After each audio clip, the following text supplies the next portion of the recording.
Hello everyone, welcome back to my mini blog. আজ Sunday, তাই একটু দেরি করে ঘুম থেকে উঠেছি।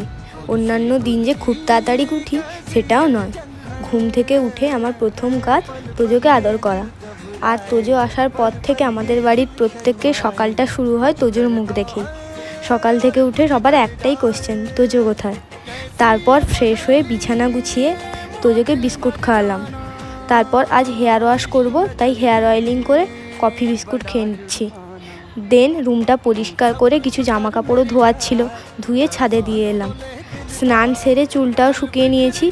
তারপর মা বলল আম কাটতে, আম কেটে লাঞ্চ করতে বসলাম। লাঞ্চ করে ঘুমিয়ে পড়েছিলাম। ঘুম থেকে উঠে তোজোকে দেখতে এলাম নিচে। আর নিচে একটু ঠান্ডা উপরের থেকে, উপরে খুবই গরম। আর উপরে এত গরম যে তোজোবাবু নাজেহাল অবস্থা হয়ে যায়। তারপর ফ্রেশ হয়ে খেলাম লিচু। দেন জামাগুলো আয়রন করে গুছিয়ে রাখলাম। তো আজকের মতো টাটা, দেখা হচ্ছে নেক্সট মিনি ব্লগে।